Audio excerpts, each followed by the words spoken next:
Welcome to 3 Reasons Your Church's Brand Matters. I'm Laura Buchanan, your webinar moderator today.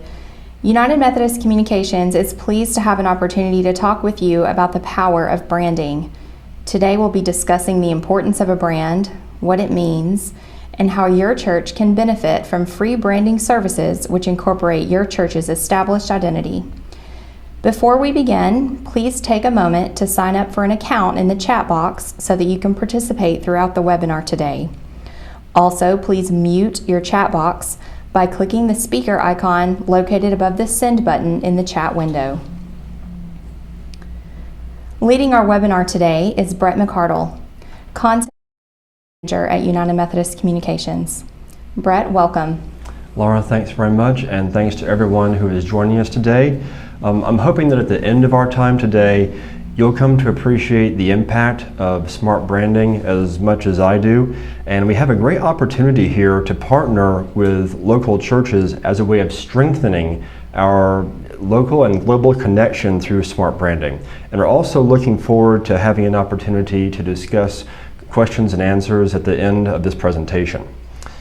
Now, I think the first thing we need to get to is what is the first reason why it's important? Well, why should churches care so much about branding?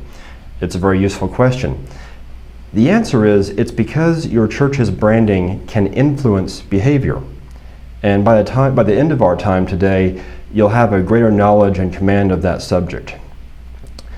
So let's take a moment and look at some logos. And I'll bet that you can quickly identify the companies that are represented by these images. Now you'll notice there are no words, no names, just an image. And these visuals make us feel something.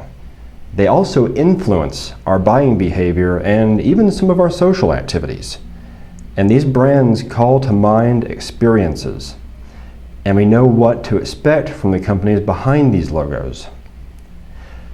Now, just for fun for a moment, let's play a little bit of trivia. I know we're all very familiar with the Nike logo, often called the swoosh. It's all over the place in retail stores and online and so on. And Nike is a global brand with over 63,000 employees. The swoosh even has its own entry on Wikipedia. And the logo itself was created in 1971 by a graphic designer named Carolyn Davidson. So, here's where our trivia question comes in.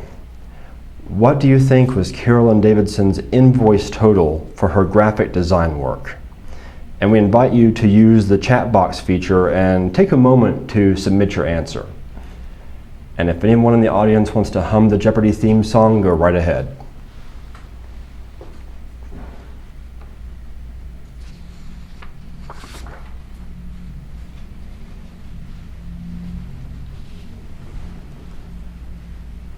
We'll give you all a bit more time.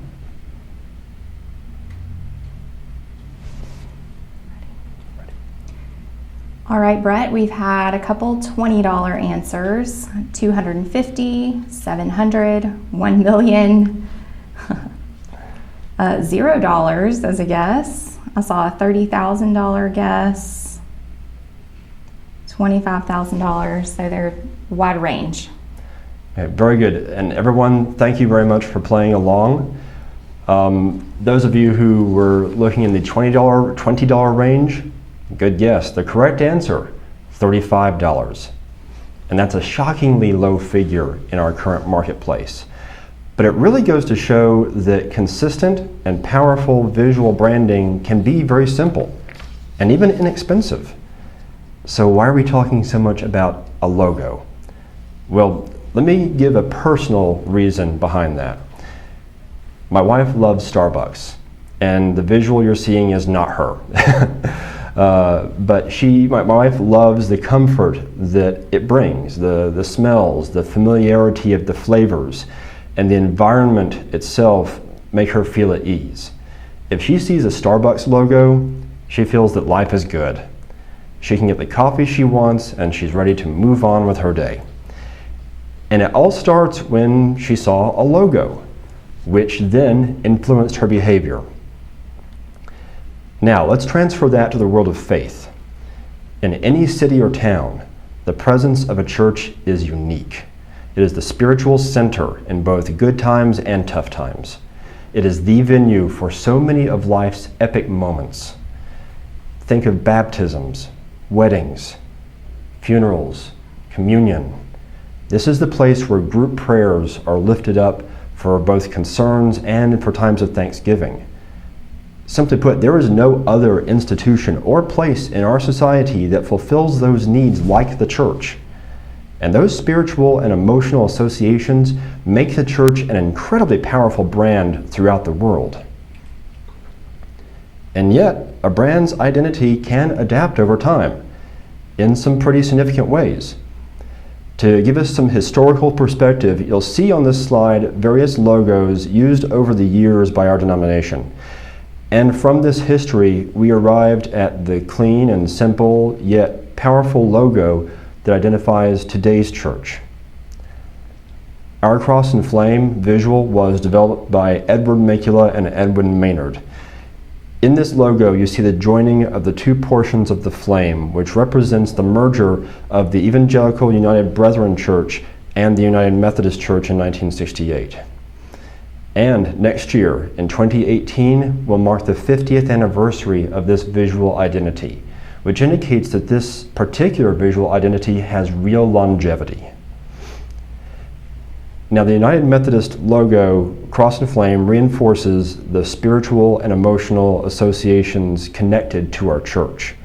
So no matter where you are as a United Methodist, if you see the cross and flame, you immediately identify that church as a place where Wesleyan brothers and sisters gather. We gather with the same mission that we all have at our core. We are people who are putting faith in action by making disciples of Jesus Christ for the transformation of the world. And even with all of that emotion, there's even more to it, because data also supports the impact of strong branding. According to the findings from international branding firm Siegel and Gale, memorable logos are 13% more likely to get consumers' attention and 7% more likely to make consumers want to learn more about the brand. Obviously, this finding speaks, as you would expect, to corporate and business logos, and yet those same concepts apply to all brands, and ours too. United Methodist Communications and Barna Group partnered on a recent study which focused on seekers from the age of 18 to 34. Now, the term seekers was identified in that study as individuals who are not active churchgoers and not active in the United Methodist Church, but who did describe themselves as spiritual or searching for a deeper meaning in life.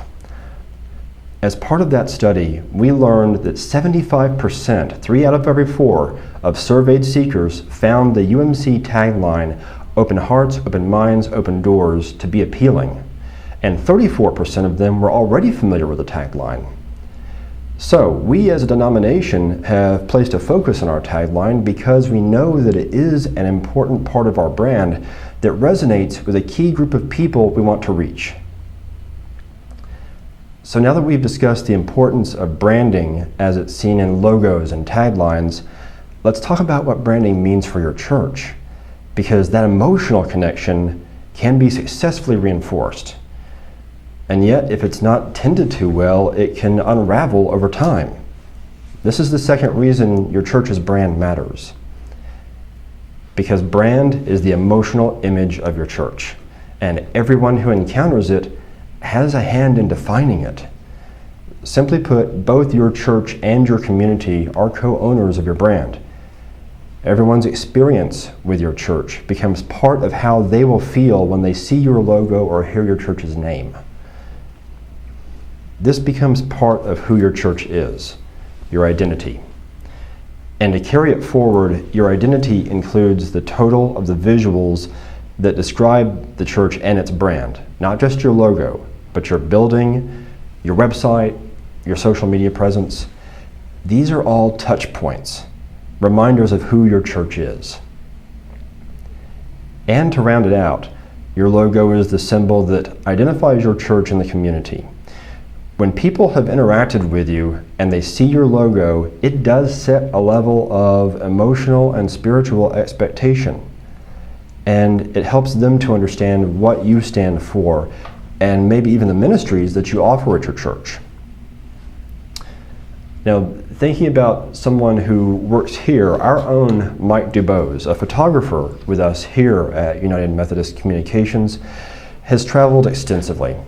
And he's seen the cross and flame on churches, he's seen it on schools, even healthcare facilities in dozens of countries around the world. He knows he can expect a warm welcome in those places, all because of the UMC logo. Now, in 2013, he accompanied a group of youth on a mission trip from Belmont United Methodist Church in Nashville to Malawi in southern Africa. And Mike told us this, quote, "Many of our youth had never experienced rural Africa before and were a little apprehensive about what to expect. But as we rounded a curve and saw the hand-painted cross and flame on the side of the Mkundi United Methodist Church, our little bus was filled with joy and relief. We knew we were home," unquote. And you can see a photo of the church here. This is the power of connection. It's profound and emotional, and it's found all in our cross and flame. So now let's talk about bringing that connection to your local church.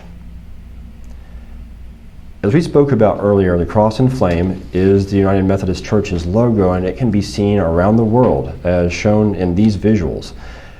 Notice the crosses and flames, because whether on a sign or in other places, the red flame behind the black cross is consistent.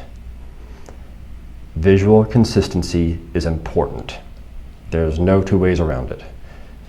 If the Nike swoosh were suddenly backwards, upside down, curved in a different way, we would all notice it. Something would appear amiss. If Target's red logo was suddenly blue on all of their signs, you'd pause and wonder why. You'd wonder if you were even looking at Target itself. While there are many versions of our cross and flame used by churches, it's helpful to be visually consistent. Visual unity is an integral part of a successful brand. With a logo that looks substantially different, you lose the power of unified branding. And you lose the ability, like we mentioned in reason number 1, to influence behavior. And just as unifying our branding in a consistent way builds our reputation as a global church, clear branding also helps your church's reputation and unity in a local sense as well. I moved to the Nashville, Tennessee area a year and a half ago, close to 2 years now. And I used our Find a Church website that you see a screen capture of here to locate the United Methodist churches nearest to me. It was a comfort to see the cross and flame on the signs and buildings of churches in my area. When I saw the UMC logo, I was confident that if I went into that church, I would be familiar with their theology and their approach to faith. And I was willing to visit the church because the brand built my trust for them, even before I entered the door. And that would be the same if I moved or if I were traveling anywhere around the world. So you've seen the trademark cross and flame throughout our time together. You may be thinking about your church's logo, how it might be a bit of a different cross and flame, or maybe that you don't have the cross and flame at all. Or you might even be thinking your church already has a logo and you like it a lot. If so, that's okay. We're really presenting options here. And here's one way to approach it. Your church could keep its existing logo and visual identity while still adopting United Methodist branding. And you'll see examples here. We can help your church retain its familiar look that you've already established in your community by giving your church's name top billing within a new logo. It's an easy-to-read visual identity that states who you are as a United Methodist congregation and what you're about. So we can incorporate your current brand look, logo, and identity in a variety of ways, and you can choose the option that best fits your congregation's brand. And after we've worked together to get your new logo ready for use, the next step in that process is going to be adoption. Your new logo should be placed on your digital platforms, for example. That means your website, your social media channels, and if you've got any electronic display screens in worship or around your building. Now from there, you can also look to other places within your church, such as signage throughout the property, print materials as well. That includes things like postcards, letterhead, bulletins, other items. And these can be updated on a gradual basis as items need to be reordered.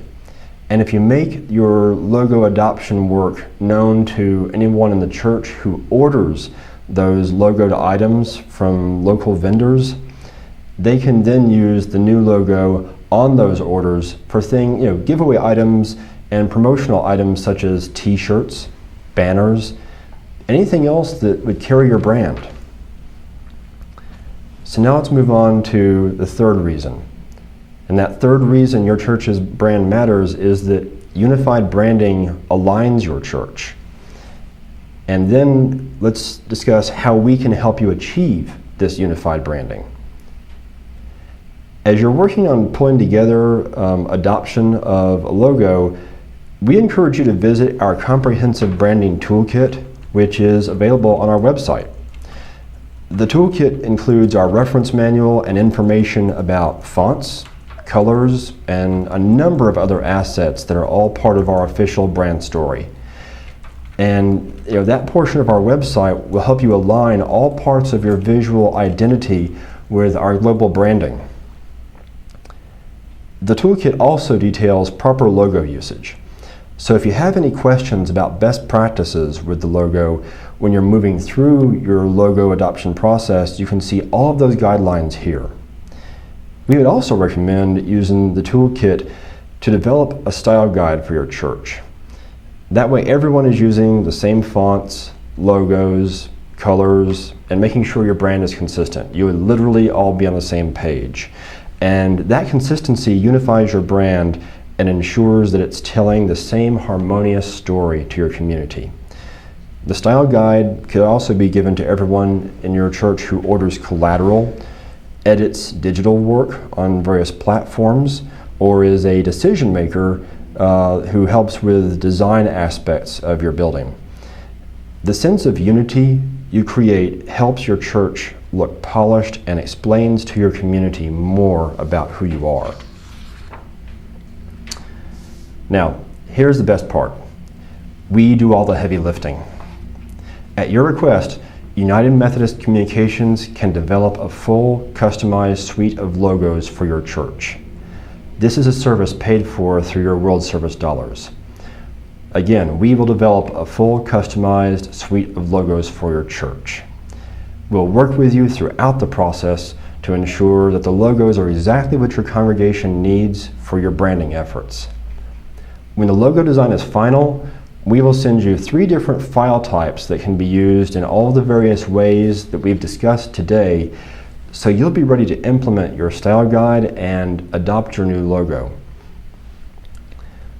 Now, we actually heard from a minister, the Reverend Martin Straley, who is pastor of a 4-point rural charge in West Virginia, who did work with us through the process recently, and he gave us a wonderful quote. He said, "I wanted everything to match so that if someone came to this web page, they would know that it's the real deal. We are a connectional church, and people should be able to look at our logo and know that we are part of the United Methodist Church," unquote. Now all 4 of Reverend Straley's churches have UMC branding, and the logo is being used across letters, newsletters, online work, emails. And we want your church to have that same branding success and unity. Now remember, there is not an expiration date for this assistance. Part of our mission is to help your church develop creative, professional communications. To get started in this branding and logo creation process, all you have to do, simply email brand@umcom.org. We need you to be sure to include your church's name, your city and state, and any sort of brief vision statement or tagline associated with your church. We'll then develop a mock-up of your congregation's logo based on our branding standards. Then we send it for your review to make sure everything is accurate. Now, we're getting close towards the end of our presentation here, and I hope that you've enjoyed learning about the denominational branding, the cross and flame, and the United Methodist Church's global logo recognition. And we're looking forward to working with all of you. Before our time is over, I do want to mention a few other resources that we offer to support your work. For example, we have the Effective Church Marketing online training course. This can help you pull together a customized marketing plan specifically for your congregation, and you can learn more about that at umcom.org/training. We also offer web hosting services to help your church strengthen its online presence. And this includes a variety of features ranging from design to data storage, backup systems, and of course tech support. In addition, today's event is the first of our webinars this year. We're going to have more, and you'll receive emails inviting you to upcoming presentations, so stay tuned, watch your inbox. And more information about all of these different opportunities will be available at umcom.org. So I want to thank everyone for your time and attention today, and you'll be receiving a document called Branding at a Glance, which is a brief 2-page synopsis of our branding strategy and the technical parts of the brand itself. I hope you'll take a few minutes to review that document. It's a great summary of the standards, and it's a really useful reference piece. Thank you, Brett. It's now time for our participants to ask questions that they may have. Please use the chat box feature to ask your questions, and we'll work to answer those as they come in. If you have any difficulties using the chat box, please email us at brand@umcom.org, and we'll check for questions there also. Joining us for this portion of the webinar is Chief Marketing Officer here at United Methodist Communications. Welcome, Poonam. To get us started today, I have a question that I'm sure others are wondering about. Are you telling us that we have to change our church's logo? No, this is not about telling churches they have to change their logo, but rather we're offering the resources that can help churches more closely align themselves with their local churches around them and the global denomination as a whole. Now, the ultimate decision on that is each church's choice. It's simply that we offer these resources as a way to bolster your branding in a local sense and to bring you in closer alignment to the overall denomination itself. I would add to that, the one big advantage is the national advertising campaign that we do. By aligning the brand with the denomination, it definitely allows more people to see the presence of local United Methodist churches if they consider to choose a United Methodist home. So we have one question here. What's the best way to convince ministry leaders that branding is necessary in their advertising? Think of it this way. Say you go to a Subway restaurant, but the logo is all off. Are you sure it's a Subway restaurant?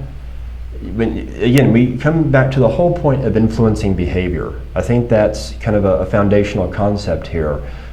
Because again, tying into the denomination, reinforcing the connected nature of who we are, and noting, I think, how important that linkage is. When you have the cross and flame, it is incredibly recognizable, and as we've known from the data we received, between that and then our tagline, seekers tend to notice this. And it does, again, influence behavior and I think draw real interest. I'll add to that another example. It said in the marketing world, you have to see one advertising 8 to 10 times before you start to recognize it. Now imagine if all of those times it looked a little different. It had a different name, it had a different logo, or the way graphically it was designed was different. It would be very hard for an individual to connect with those 8 to think it was all of the same organization. So it goes back to the same thing, repeated, consistent use to tie it with the denomination if you want people to recognize it's part of the denomination. We have someone that might have missed something, so in case somebody else missed that as well. Did I see in the visual that there were some freedom to use the official UMC guidelines with the church's specific unique logo to the side? The churches? Yes. We offer free space within the branding standards, and in fact that is also found on the branding toolkit online as well. When we speak to the church templates on the branding toolkit, there is a page that actually shows visuals of how that would play out, where you have the cross and flame, the church's name gets top billing, and off to the right there is an opportunity if you would like to place your church's existing logo. So a follow-up to the other question, do you recommend that each time the ministry has an event, the church's logo is on the ad? I would absolutely recommend that. Not just events, but anything that you do. Any brochure that you print, your church signs, your outreach material, if you have a local advertising campaign, you put something on your Facebook graphical presentation, your website, anything, any touch point that you have with your constituents should have your brand as part of it. We do have some questions about being able to watch this webinar again, and we are going to be archiving this webinar, and you will receive a link via email so that you can watch that again. And I should also mention that when I mentioned the Branding at a Glance resource that will also be made available, and this is what it looks like. It is a 2-page document that goes into pretty great detail about the actual visual identity of the brand and how it works. And then the email will include the link, and this resource also includes the link which has the full branding toolkit. Another follow-up here. If a church uses its own unique logo, is it acceptable that the logo use the cross and flame graphic even if it's in the foreground with a colored, unobtrusive background? Let's see, with a colored, unobtrusive. You know, it may help to actually see a visual of that. Maybe that one would be best handled via email. It would. We can devote much greater attention to that via email. I would have to actually see the visual to be able to render some assistance. And a couple of people have asked about logos that they already have, but relating them to the brand kit. I think on the same page with the other question, if you've asked about that, please email us and we will work with you individually to make sure we're understanding your question and answering that as best as we possibly can. Yes. This is an ongoing service that United Methodist Communications provides. It's not like in the next week we have to receive all the requests, but go ahead and get your requests. But as you speak with other leaders of other churches, this is an ongoing service that we provide. So this is going to be available at any time. Here's a good one. How have you as UMC marketing and communications leaders persuaded senior parishioners to embrace change and accept modern branding practices? Well, that's exactly what we are starting to do today.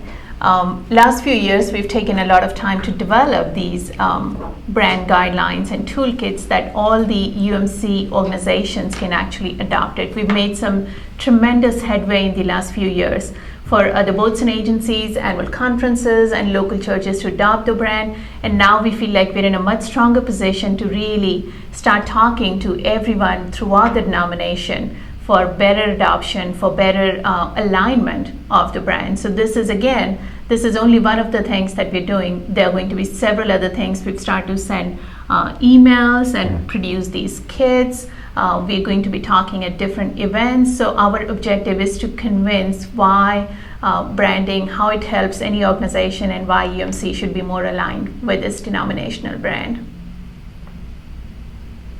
We've had several questions about the accepted font in our brand guide. Can you guys talk about that a little bit and what that looks like for the local church? Yes, we've got Trade Gothic is the font family that we use on the actual logos themselves. And I have heard on occasion, here and there, a few questions from people about, well, do I need to download this or something like that? When we develop these suites of logos for local churches, we actually develop it in Photoshop files and convert them to art. So they are placeable into your online and print materials. You would not need, when we send you the logo files, you would not need the fonts themselves, because the images have been converted to art that is usable in different formats. With regard to the fonts, if you should choose to want to include Trade Gothic in your websites, we recommend using fonts.com. That is where you could purchase Trade Gothic. I think if memory serves, it typically runs around $35. So that's the avenue we would lean towards for you to purchase that particular font. Brett, could you also share with them what are the file formats provided? Yes, we typically send out at least 3, and some churches will now and then request others depending on their specific needs. The 3 that we most often send, and that are part of every typical package: the JPEG, which is going to be, we prepare that through Photoshop, but when you render it, it comes with a white background. But it's usable through pretty much any system, like Microsoft Office and so on. We also produce them in PNG. The PNG file carries a transparent background, so there is no white box around it. That is also usable across a variety of applications. Finally, we also produce it in an EPS form such that it can be resized as need be. But we also work with churches if there is a specific need of some other sort. We can accommodate that as well. But JPEG, PNG, EPS, those are the main 3 formats we use. So our goal is to provide you all the formats that you need on a regular basis, so you don't have to worry about buying the font. One more font question. Someone's asking, must I follow the brand font even on my newsletter masthead or even in the newsletter? What's your suggestion on that? We're talking about the brand itself, the logo, logo is one part of the brand, but in how the logo is represented, obviously we encourage you to use the branding guidelines. That does not mean every font in the newsletter or other brochures or other website, whatever you might have, needs to be those fonts. What you do want to keep in mind is what are the complementary fonts to the fonts in the brand, because you don't want it to fight with each other. But other than that, we're not suggesting that the newsletter have all the fonts within the branding guidelines. A couple people are asking about logos for social media, especially if they have a combined logo with a local identified logo. Do you have any thoughts on translating a logo that's not shaped correctly for the Facebook and Twitter icons? We do offer resources for that. As a matter of fact, under the social media assets on the branding toolkit, we do have downloadable files specifically developed for Facebook and Twitter. Let me also state that if should you encounter a technical issue with that, please feel free to email the brand inbox and let me know what you need, and we can work with you to develop that so that you'll have it for your social media feed. Someone's saying that they produce worship graphics, including announcements, greetings, prayers, hymns, songs, communion, liturgy, etc.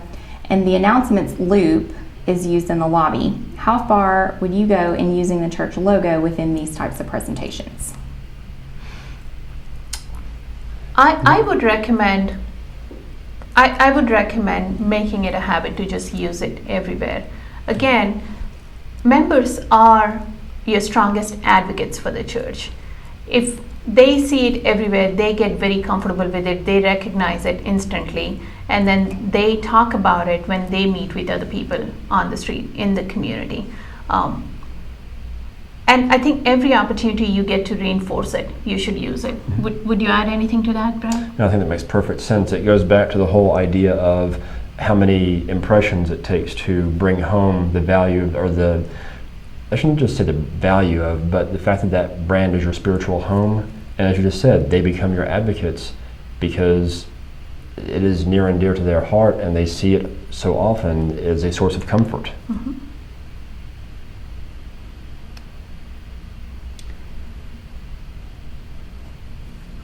Just looking through the questions for one moment. Can you help with banners and signs? We provide us with a bit more information on that, if you would. If you send it to the brand inbox, we have done some banners on an occasional basis. It is not something that comes up that often, but send us your question in more detail so we can provide a bit more assistance on that.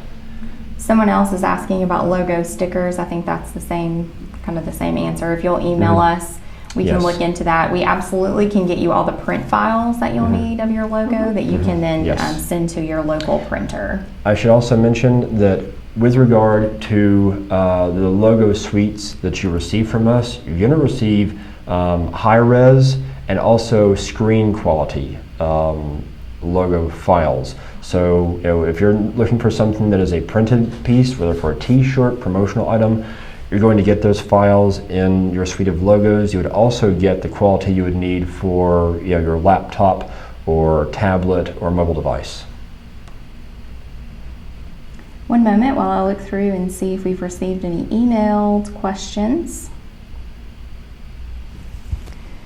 If my church doesn't have a website, how can this logo service help me? This goes back to the different kinds of formats that I mentioned a few minutes ago, because with having a high-res image, that's going to be especially useful for your printed pieces. And the baseline, I think, of all of that tends to be the church bulletins. Also, any sort of correspondence that you send out to your community. The high-res works best with all of your printed pieces. So even if you don't have a website, which we do encourage you to have some sort of a social presence online, but if you've got mainly a print need, the logo suite will still cater to that in both our full color, all black and all white versions. And much more fundamental, much more basic than that is your church sign. Do you have it on your church sign? It can definitely be added there. And then you may not have a website, but like Brett said, if you have a social presence, then you could definitely use it on the social sites, along with all the other printed material. We've had a couple people from federated churches asking about dual logos. I think that's another question to take via email so that Brett can look at that and our team can help you individually. So I've seen 2 or 3 people asking about that. So please email us at brand@umcom.org so that we can really look at the logos you have and see how we can help you with that. Someone is asking if they get vector files when you send them their logo suite. Yes, the EPS files, which are resizable as needed, are vector. And we can even provide, I can develop those Photoshop and Illustrator. This might be a challenging question. When do you know that ineffectiveness on your branding has taken place? Ineffectiveness, when it's not being used, is the beginning, of course. It is hard to judge. It is very hard to judge because brand is a combination of so many different things. We do this Barna research every other year that Brett referred to in the presentation. Overall, we test how well the awareness of the United Methodist Church is increasing. Everything that you do makes a difference as how we are perceived, whether our awareness is increased or not. At an individual level, it's like voting. One individual not voting, did it make a difference or not? But collectively, if everyone decides to not do it and just think my one vote is not going to make that much of difference, it does make a tremendous amount of difference. So I just draw that analogy and say that effectiveness, everything that you do counts toward it. It's easier to measure effectiveness. I would add ditto. I think that's almost all of our questions. I apologize if I've missed your question. Please email that to brand@umcom.org and we will follow up with you. Many people have asked again about viewing this webinar later. We will be archiving that and sending a link out so that you can view it again. And again, any questions that you have at all, please send those to us. I want to thank Poonam and Brett for joining us today for the Q&A. You guys had a few hard questions, and I think you handled those very well, and we all greatly benefited from your knowledge and your time today. Everyone listening and joining us via web, thank you so much for being with us on the webinar today, and we hope that you'll join us again soon.